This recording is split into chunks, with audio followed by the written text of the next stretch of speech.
So sa isang interview, mga sangkay, no, kay Cheese Escudero, may inamin po ang senador. Kung ano yan, pag-uusapan po natin. Anyway, bago tayo mag-umpisa, sa mga hindi pa po dyan nakakapag-subscribe sa ating YouTube channel, makikita nyo po yung subscribe button sa baba ng video na to. I-click nyo lamang po yung subscribe, i-click ang bell, at i-click nyo po yung all. Sa mga nanonood po sa Facebook, i-follow nyo po yung ating Facebook page. So ngayon, mga sangkay, pag-usapan po natin to. Kasi eto po, si Cheese Escudero ay may inamin tungkol po sa mga mali-maleta. At tungkol po sa alok sa kanya na maging Senate President. So ano nga bang nangyari? Eto, mga sangkay, tingnan po natin. Congressman Zaldico, sa podcast ng Senador, sinabi niya imposible yan dahil alam daw ng marami na magkagalit sila ni Ko. Okay, tingnan natin. Itinanggi ni Senator Cheese Escudero na tumanggap siya ng mali-maletang pera mula kay dating Congressman Zaldico. Okay, tinanggi na tumanggap ng pera. Pero kayo, mga sangkay, nainiwala ba kayo na si Cheese Escudero ay, kumbaga,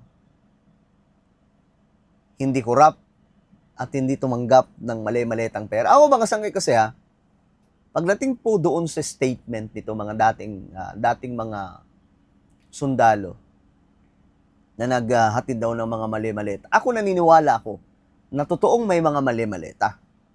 Pero ang hindi ako sure kung yung mga pinapangalanan nila, lahat ay totoo. Since nagbabali-balentong. Ako yun yung opinion ko, mga sangkay, kasi ako gusto ko rin mahanap kung ano nga ba talaga ang totoo tungkol doon sa sa korupsyon na yan, tungkol sa mga mali-maleta na yan. Ang problema lang kasi dito sa mga sundalong to, may dagdag bawas yung kanilang mga kwento, kaya nagkakabuhol-buhol. Halimbawa na natin, 'di ba? Mga sangkay, itong si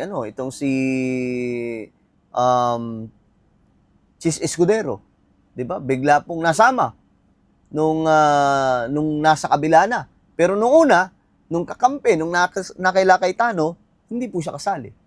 'Di ba? Pero si Loren Legarda, nung una kasali kasi nasa kabila po siya noon eh.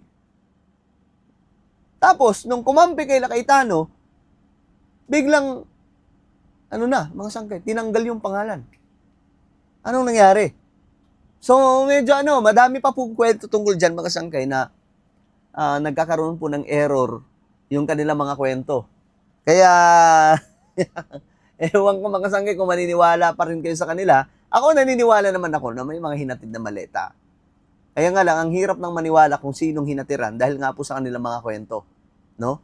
Mga sangkay, nagkakabuhol-buhol kasi. Podcast ng Senador, sinabi niya imposible yan dahil alam daw ng marami na magkagalit sila ni Ko. Mali daw ang sinabing address niya na pinagdalhan ng mga maleta. Okay. Puda rin ang senador sa timing ng akusasyon na sumakto sa pagdalo niya sa sesyon noong June 3. Magugulitang mula sa Cayetano Block ay lumipat si Escudero sa Gatchalian Block. Sa kabila ng anyay maling paratang ay wala raw plano ang senador na magsampa ng reklamo. Ugnay ng akusasyon ng mga umunoy bag maniko. Okay, so ayan, mga sangkay, wala daw po siyang plano na magreklamo. Yung iba, mga sangkay, nagreklamo na, di ba? Sino ba yun? Sila Abante, madami pong nagreklamo, kaya nga yung bato nila dito, mga sangkay. Kasi, itong daw pong mga dating sundalo, nagsisinungaling. Kung sino-sino na lamang daw po ang mapagtripang tinuturo. Kasama nga po si Ramon Tulfo, di ba? Kasama po siya sa tinuro. Pambihira yung tao nga na yun, mga sangkay, nasa US at that time. Ewan ko lang kung nasa US pa siya ngayon. Tinawanan po niya, mga sangkay, yung paratang sa kanya. Wala naman po siyang balak magreklamo, pero ginawa na lamang po niyang joke time yung sinabi sa kanya. So, dito, mga sangkay, medyo totoong may mga mali-maleta. Ang hindi ko lang maintindihan, bakit may mga dagdag bawas silang ginagawa? Dapat consistent. Kung ano yung sinabi nila, halimbawa si Loren Legarda kasama, bumalentong man siya o hindi. Hindi na ako nagulat, pero tahasan kong sasabihin, hindi totoo yan dahil magkagalit kami ni Congressman Ko sa magkagalit pala sila, mga sangkay. habang panahon. Hindi posibleng mangyayari yan.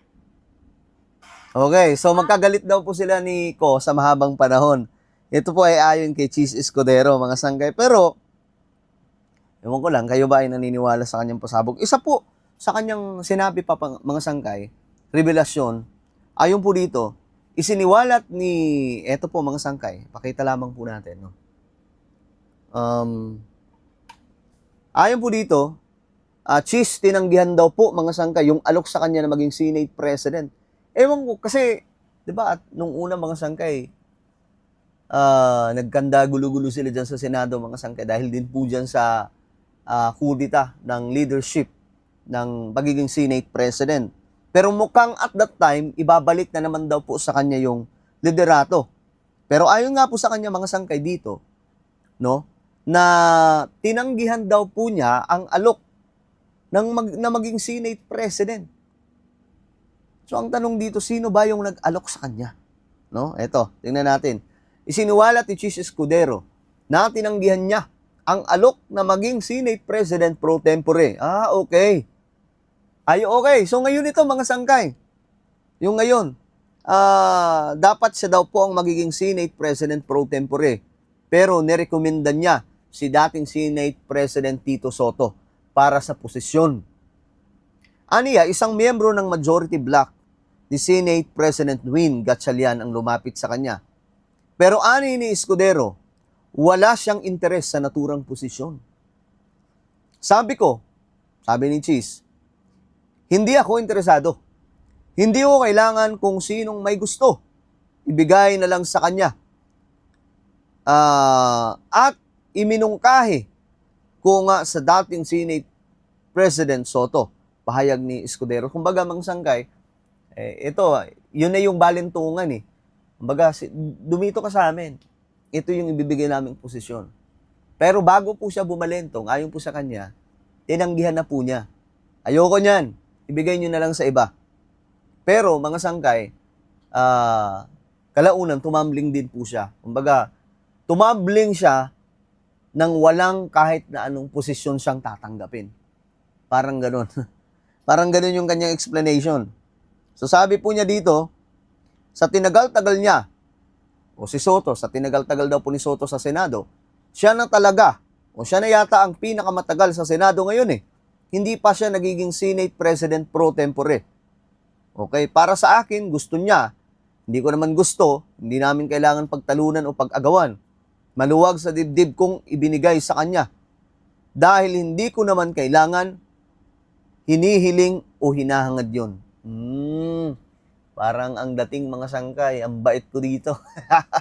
Ang bait niya sa part na to. Pero ayun nga po, mga sangkay, ulitin po natin, ayon po kay Cheese Escudero, hindi daw po siya bumalentong sa kabila dahil sa posisyon. Hindi daw po siya interesado, mga sangkay. At yung tungkol sa mga mali-maleta, hindi na daw po siya magkakaso. Okay? Kasi hindi naman daw po totoo.